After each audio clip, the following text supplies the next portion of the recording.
खूब तो स्मार्ट लोग हैं, इतना बड़ा प्रदेश है, नेचुरल रिसोर्स की कोई कमी नहीं, बट डेवलपमेंट स्टंटेड है। और उसके पीछे मैं समझता हूं एक से ज्यादा मुद्दे होंगे, एक से ज्यादा कारण होंगे।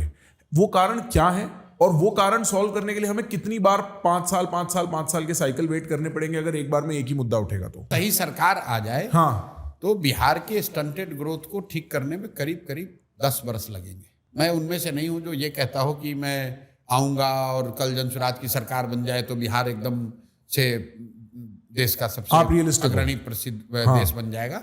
लेकिन अगले 5 साल 10 साल में बिहार को सुधारा जा सकता है और बिहार भी देश के विकास करने वाले राज्यों की श्रेणी में खड़ा हो सकता है। आज की जो स्थिति है वो भयावह है। बिहार जितना देश का सबसे गरीब, पिछड़ा, निरक्षर, पलायन वाला जो राज्य है, जो आपको आंकड़ों में दिखता है, जमीन पर आप जाएंगे तो स्थिति उससे कहीं भयावह है। आंकड़ों में जितना बिहार गरीब दिखता है उससे बहुत ज्यादा गरीब और परेशान, बदहाल बिहार नीचे है। लेकिन सुधर नहीं रहा है। सुधर इसलिए नहीं रहा है कि उस तरह का कोई बड़ा सामाजिक राजनीतिक प्रयास नहीं हुआ है।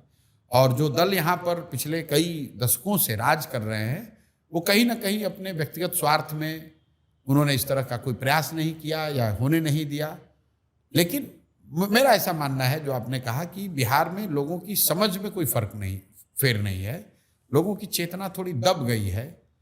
जब आप बहुत लंबे समय तक अंडर परफॉर्म करते हैं, गरीबी बदहाली में रहते हैं, तो इमेजिनेशन कटेल हो जाती है। इमेजिनेशन कटेल हो जाती है और बहुत लोग आपको बेवकूफ समझने लगते हैं। सही बात, सही बात। वही हाल बिहार के लोगों की है। लोग बिहारी मतलब बुर्बक, बिहारी मतलब अनपढ़, लोग समझते हैं बिहार में लोगों को समझ नहीं है। ऐसी बात नहीं है। ये राज्य ज्ञान की भूमि रहा है। देश का गौरवशाली इतिहास है, देश के अन्य भागों का भी बड़ा गौरवशाली इतिहास है। लेकिन अगर आप हिस्ट्री को बहुत ध्यान से देखेंगे तो सभी राज्यों में भी बिहार का, अगर सिर्फ अतीत की बात हो तो सबसे गौरवशाली इतिहास बिहार का रहा है। In many ways it is very true. सबसे गौरवशाली इतिहास रहा है। लेकिन ये कालखंड है, पिछला 40, 50, 60 साल बिहार के लिए बहुत दुखद और कष्टदायक रहा है।